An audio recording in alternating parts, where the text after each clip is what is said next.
La panadería y la pastelería son oficios donde la precisión se mezcla con la creatividad. Cada elaboración, ya sea un pan recién salido del horno o un esponjoso pastel, es el resultado de un proceso que requiere técnica, pasión y respeto absoluto por los ingredientes. Sin embargo, detrás de cada creación existe una labor invisible pero esencial: la correcta manipulación de los alimentos. Garantizar la seguridad y la calidad de los productos no es solo un requisito que imponen las leyes, sino un compromiso con la salud y la confianza de quienes disfrutan del resultado final. Por eso, hoy nos acompaña Jordi Tugues, un maestro panadero y pastelero cuya trayectoria es testimonio de dedicación y excelencia. Jordi ha sabido tomar el relevo generacional en su empresa familiar, aportando un enfoque innovador. Ha sabido combinar la investigación y la experimentación con la artesanía tradicional que siempre ha caracterizado a Tugues. Su experiencia y conocimiento nos ayudarán a entender la importancia de garantizar la seguridad y calidad en cada etapa del proceso.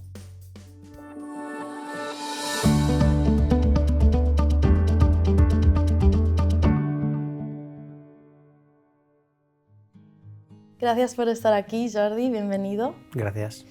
Para comenzar, ¿cómo definirías tu oficio, ¿no? Porque es una mezcla de dedicación, de tradición. Sí, yo creo que es un oficio que es bastante pasional, es decir, yo creo que muchos de los que empezamos en nuestro oficio es porque ya de pequeños en casa algo hacemos de pasteles o de flanes o algo elaboramos cuando somos muy pequeños y poco a poco te va gustando mucho eso y bueno, sin saberlo te vas acercando mucho al oficio, está claro, sí. Y ahora entrando ya en detalle, ¿por qué es fundamental la correcta manipulación de los alimentos en la pastelería y panadería? Bueno, al final yo creo que el resultado final es el conjunto de pasos que has ido haciendo y está claro que en pastelería sobre todo la manipulación, es decir, una receta final normalmente va basada con varias recetas y todos los pasos que tienes que ir haciendo tienen que ser muy correctos para que el resultado final sea muy correcto y aparte tiene que ser muy preciso. En cocina quizá tienes a veces un pequeño margen y en pastelería a veces no tienes el margen. Sí. ¿Y cuáles son los procesos o los pasos para la manipulación correcta de los alimentos? Bueno, en principio está claro que la recepción es muy importante porque en ella tenemos que valorar varios puntos, sobre todo saber si el producto está en óptimas condiciones, luego temperatura de entrada, porque en pastelería hay mucho producto que necesita temperaturas muy bajas o bajas, y luego a partir de ahí es el almacenaje en su zona correcta, es decir, casi todos los alimentos no están en una misma nevera, sino que están en diferentes, incluso en diferentes temperaturas, y a partir de ahí es cuando se puede empezar a hacer una receta o una subreceta con los alimentos ahí, pero es importante los primeros pasos de recepción, sí. Y siguiendo en esta línea, para asegurar que cada paso y cada etapa del proceso cumpla con los estándares, ¿cómo lo gestionáis en Tugues, por ejemplo? Bueno, hay unos recetarios que son informáticos y en los recetarios hay unos puntos críticos de control que se llama y en esos es donde tienes que ir marcando ciertos parámetros. Cuantos más requisitos anteriores se cumplan, menos puntos de control críticos hay. Es decir, si nosotros aseguramos que la entrada de la mercancía está a una temperatura determinada, que la caducidad es correcta, que el almacenamiento está a una temperatura correcta, cuando se hace un proceso en una receta, quizá lo único que nos marque sea a la temperatura que tengamos que llegar con ella, si una emulsión o un proceso es correcto, y luego la temperatura de bajado de temperatura, que se llama abatimiento, y luego la conservación en qué nevera está. Es decir, hay muchos parámetros de control, sí. Y bajo tu experiencia, ¿cuáles dirías que son los errores más comunes que se cometen en la manipulación de alimentos? Yo creo que hay uno que es muy importante y que actualmente ya está mucho más controlado, que es el proceso de abatimiento. Es decir, es muy importante cuando llegamos a temperaturas determinadas en cremas o en ciertos otros procesos, intentar bajar muy rápido de temperatura en un tipo de envase estanco o muy bien habilitado para el proceso final. Y esto actualmente nos lo permiten neveras o congeladores, llamémosle así, abatidores se llaman de hecho, que bajan muy rápido la temperatura y hacen que el producto esté en óptimas condiciones muchísimo más tiempo. La suma de todo esto hace que luego la manipulación del alimento sea mucho más correcta. ¿Y estos abatidores los tenéis en la tienda?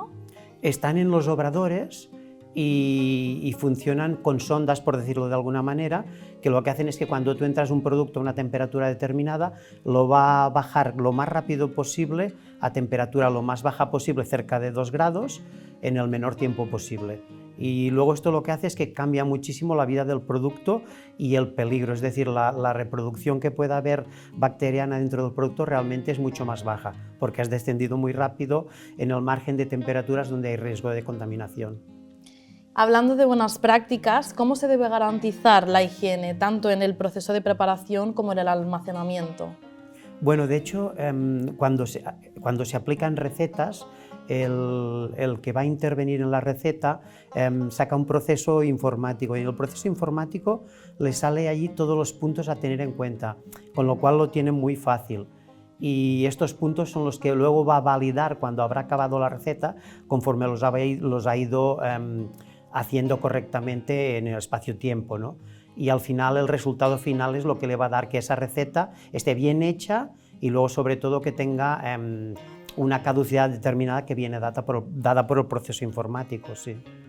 Y otro tema relevante es el manejo de alérgenos. ¿Cómo lo gestionáis en Tugues? Es más complicado, realmente eso es mucho más complicado, porque es verdad que en tema de almacenes y neveras está controlado, es decir, cuando llega el producto se deja en una zona especial para eso, podría ser zona donde haya mostazas o donde haya tipo de semillas o donde haya tipo de gluten.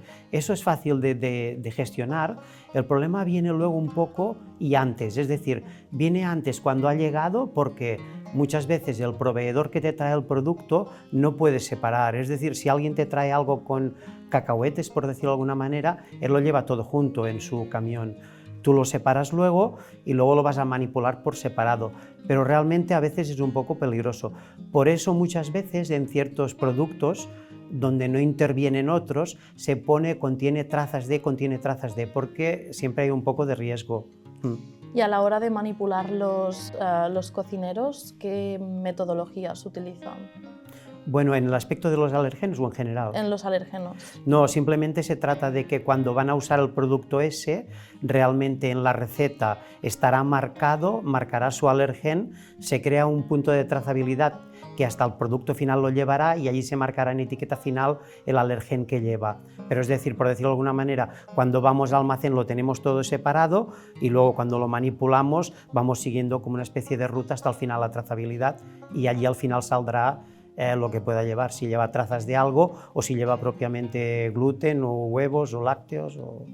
Y teniendo en cuenta todo lo anterior, todo lo que has mencionado, ¿cómo afecta la manipulación de alimentos a la calidad final del producto que recibe el consumidor? Mucho.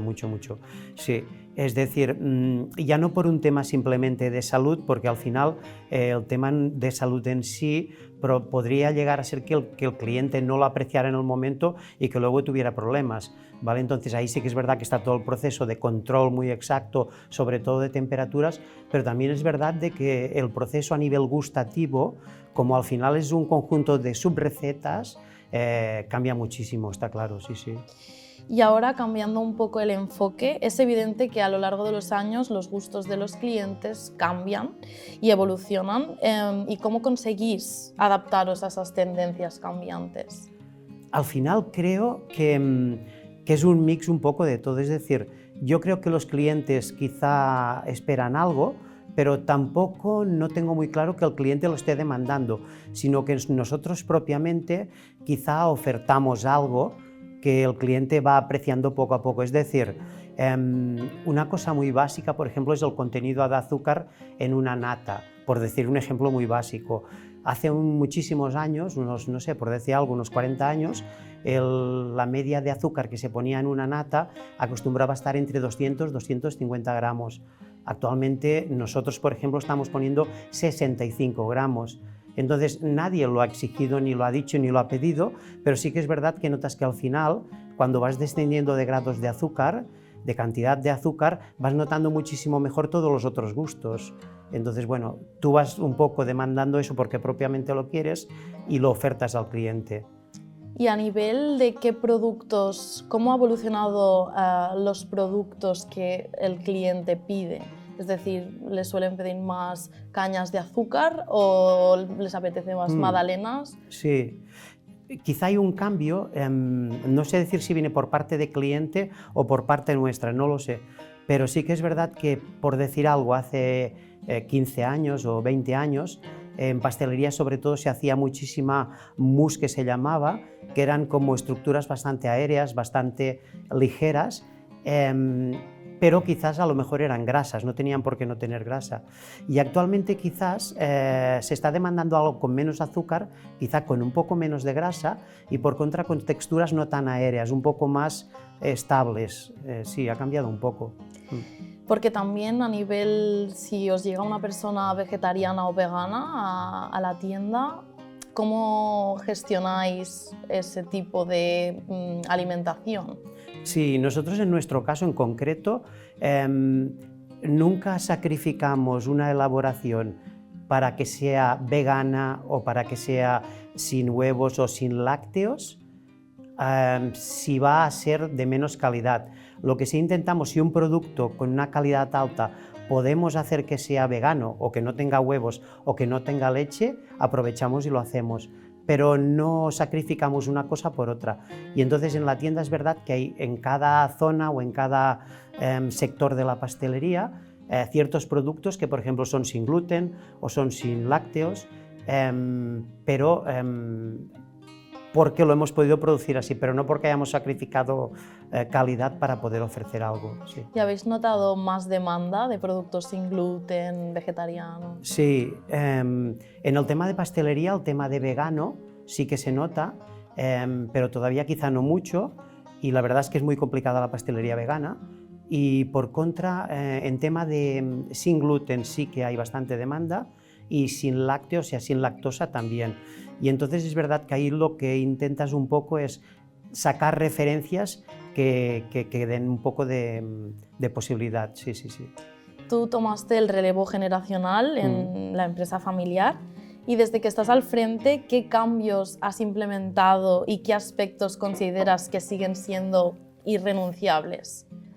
Yo creo que al final hay una cosa que es idéntica que hace muchos años, que es la calidad. Es decir, nosotros somos de una asociación internacional en la cual prima antes que nada la calidad y tenemos controles para verificar la calidad de esa. Eso no ha cambiado en absoluto desde hace muchísimos años. Luego sí que es verdad que ha cambiado un poco quizá los gustos que hemos ido ofreciendo, las variedades. Esto ha variado un poco, como explicaba antes, lo de tema de mousses y ahora otros temas que quizá llevan pues, un poco más de bizcocho o más hojaldre o más tipo de masas. Ha ido variando un poco, pero lo que es el origen, el azúcar también ha bajado, ha cambiado, menos grasa, pero es verdad que el producto tiene la calidad que tenía igual hace 20 años. Sí. Y la pregunta iba más redirigida, te la redirijo, Sí. sobre cómo lo trabajaba quizá tu padre, a cómo lo has trabajado tú o cómo te has encontrado tú en este ámbito. No, no ha variado mucho. Yo lo único que creo que hemos implementado más quizá es que hay más tecnología, es decir, tenemos muchísima más facilidad que antes de trabajo y más facilidad de control. Y hay ciertos procesos que quizá antes eran muy visuales o experimentales para ellos, que eran más sensaciones o tocar, y actualmente ya no funciona así, sino que van por grados o por pHs o por mil cosas. Y luego hay mucha maquinaria que antes no existía y que ahora también nos ayuda muchísimo, sí. La panadería y la pastelería requieren de una gran dedicación y esfuerzo, como nos estás comentando. ¿Y consideras que el trabajo de los profesionales de este sector está sobrevalorado o infravalorado?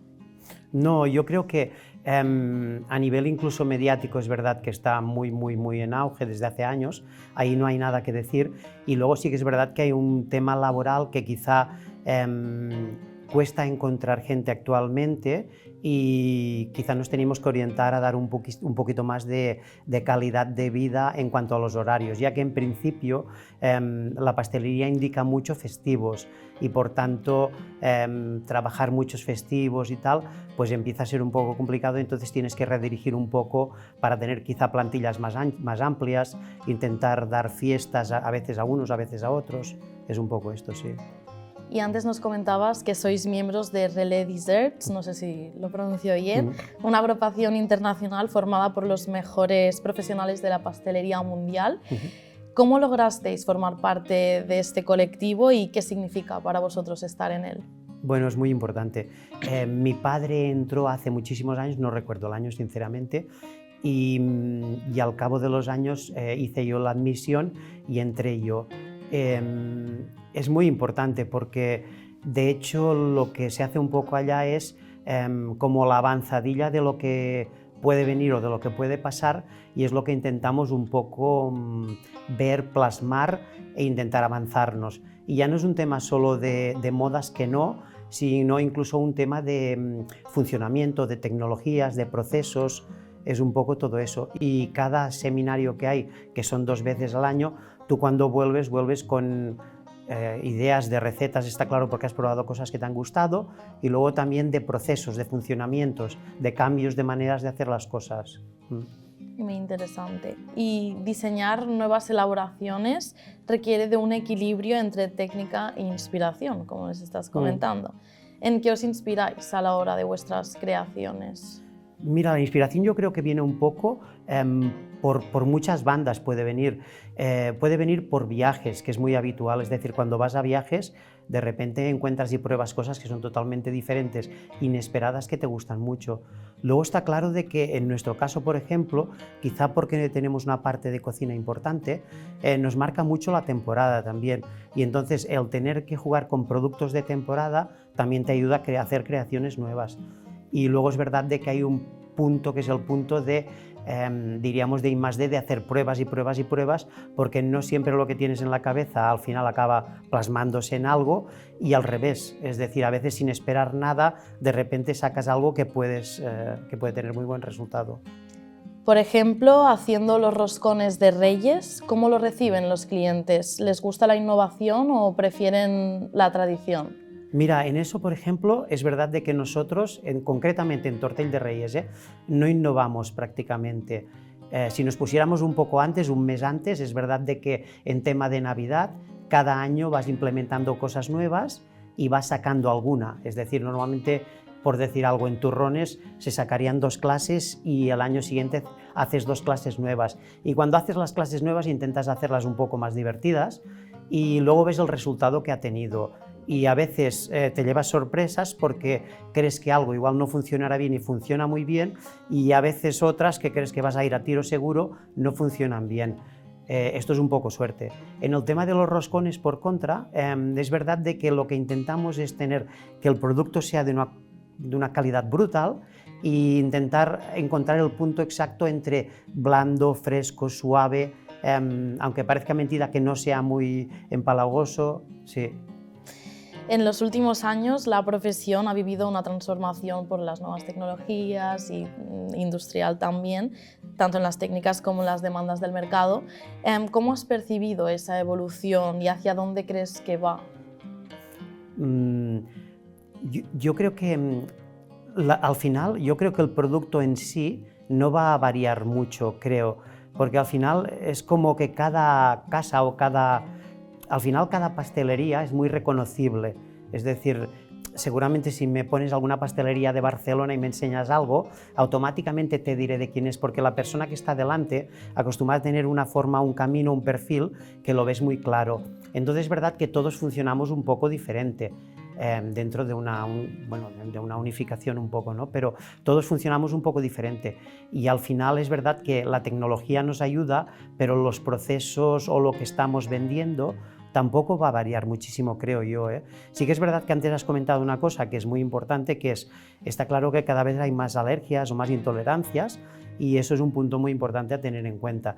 Y ahí sí que es verdad que, aunque no queramos, cuando tenemos algo referente a eso, estamos como un poco más atentos porque vamos a tener que innovar en ciertas cosas que tenemos a veces cierto desconocimiento.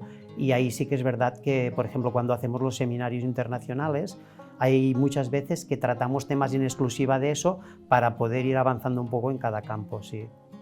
Y para acabar, ¿qué fue lo que te impulsó a continuar con el legado de Tugues?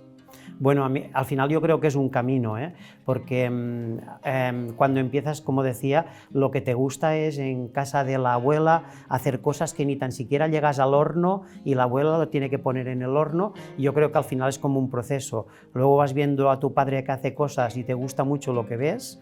Y bueno, al final, yo por ejemplo en mi caso estuve estudiando y trabajando una temporada y luego ya dejé de estudiar, fui al extranjero un par de años y fui practicando en diferentes casas para al final volver al negocio y bueno, junto a mi padre ir dirigiendo un poco la empresa hacia donde creíamos. Muchas gracias por acompañarnos, Jordi, ha sido un placer. Al contrario, vosotros.